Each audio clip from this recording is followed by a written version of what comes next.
Hey guys, Jafo here with part 2 of our how to begin with miniatures, painting, miniature assembly, miniature, I don't know, everything.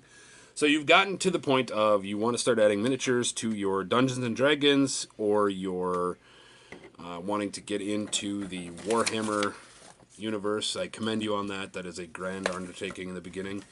So we quickly recap the miniatures that we do have here. We have the quote-unquote pre-primed WizKids figures here.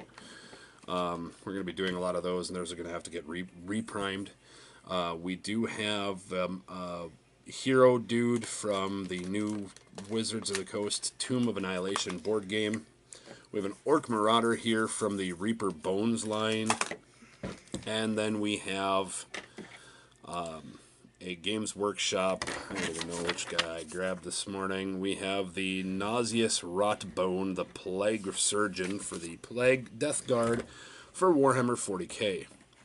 So we'll put this guy to the side and we'll do a part 2.1 for him.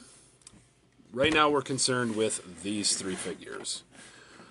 And what we're looking to do here is we're looking to take care of any prep work. We want to clean these miniatures up because you don't want to have extra flashing, extra bits on your dude that doesn't belong there. So we'll start with the Reaper figure. I mean, this is pretty decent plastic. It really is. He's good and stable. His sword actually doesn't really bend, nor does his arm. So what you're looking for, and flashing, if you're unfamiliar with it, is when they take a top and a bottom, they squish it together. That's what makes the mold for this guy. They inject plastic in this way, and sometimes if the mold is just a little bit too open, you'll get plastic that'll shoot out this way, kind of like, you know, his sword would be like this. So what you want to do is get yourself a hobby knife. Mine looks like I'm trying to murder somebody or, you know, perform surgery. And I don't know if you guys will be able to see it real well. Let me see if I can focus in here. There we go, right there. That is perfect what we're talking about. It is right here, this line. You can tell this side and this side of him is where they decided to put the mold together.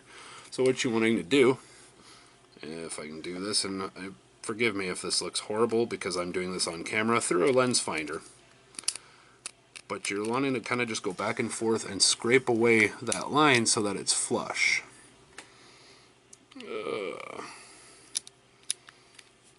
Yep, okay, I do have the sharp point of my knife. As you can see, just pulling a little bit of plastic off.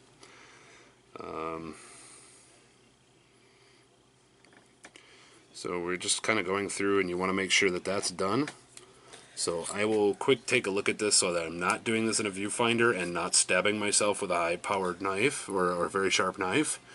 So I will back this up so you guys are not looking at the orc's nostrils anymore. And then I'll be right back and show you what I all did. Okay, we're back, and you know, pretty much all I had to do cleaning this guy, now that I took a look at it, like outside of the viewfinder, is just there was a line right up here between his arm, his armpit, and into his waist belt here. Excuse me, that needed to be cleaned. That was about it. So the next one we'll take a look at this guy here. And now, what little I have or prep I've seen of these guys look pretty good. Which could depend on how their plastic, you know, and each mold is made differently, so you never know where you're going to find issues. The last ones that I know and I have huge issues with, and this is just me personally, and it's mostly because, you know, I do a lot of miniature work. But right here, let me zoom right back in as I zoomed out. Right here. You guys can see that, I hope. This hole here, you shouldn't be able to stick your knife in there, let alone probably your finger.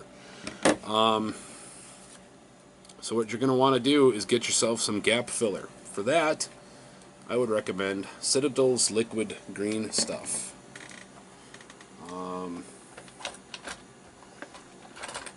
I gotta go get some popsicle sticks and toothpicks. I'll be right back. Alright, do you want to get yourself, like some sticks and stuff? You can even get yourself a paintbrush if you have an old kind of crusty one that you don't care about anymore.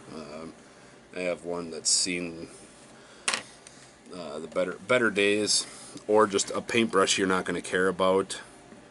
And what you're looking to do with this stuff here is you just want to grab a little bit out of your pot. And again, I'm doing this through a viewfinder, so this is not going to be the cleanest work I've done. But you're wanting to put this in there, and it takes a little while for it to cure, but what we can do is we can spread it in there, and we're going to reprime our primed figure, but that's because he looks like butt, and we want him to look better. But when it's all said and done, take that, we'll actually wet our brush a little bit, and we'll go back over this.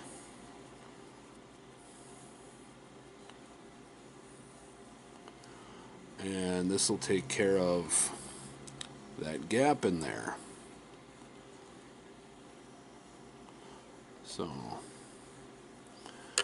and that's one of the really bad ones. The other one, again, previously we were talking about mold lines. Let me see if I can get the camera to focus. There we go. There is a bad mold line right here. And this is just one of those, small little loving touches you want to do. Oops.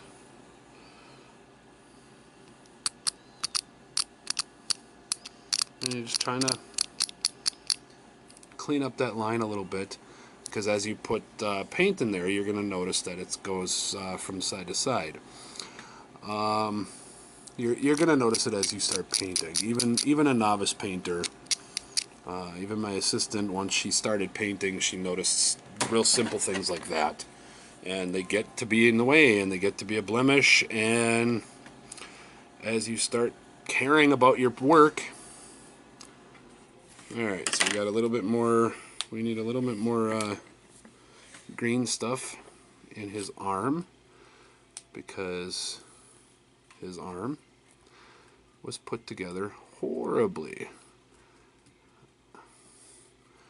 This is one of the reasons right here, these guys right here, as I mess around with this is one of the reasons I don't really like pre-built miniatures very much, because they're to save labor costs, they slap these things together, hundreds of thousands of these at a time in short amount of time periods.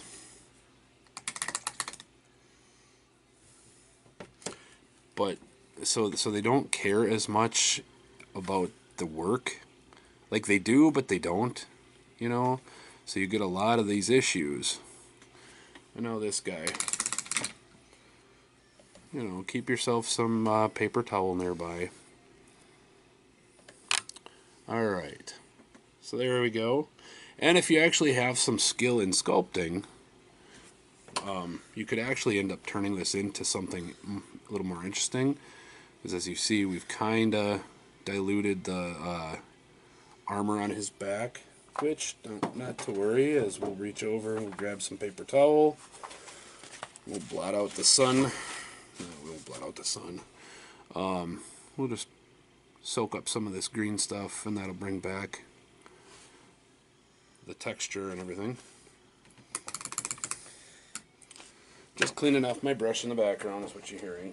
It's the knocking around. So that takes care of that guy. Let's take a look at this guy real quick. There are so many things wrong with this figure.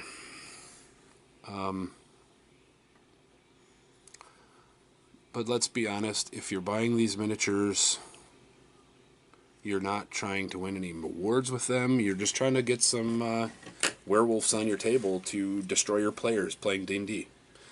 But let's get this guy cleaned up a little bit here. And I hope you guys see the same thing I do. And it's that giant, crease in his neck. So we're gonna get just a little bit of green stuff here. Again, I'm trying to do this on camera, off camera, so I'm trying not to make this super difficult for me. But I know when you guys are doing this at home, you won't be trying to film this. At least I hope not. I mean, who knows? You might be. You might think, hey, Jafo can do this. Anybody can do it, which is true. If I can do it, anybody can do it. You're really just trying to smooth this all out. I hate this transition line. It almost, you know, it's almost like his head is wearing a human suit, and that's just not how our werewolf should look.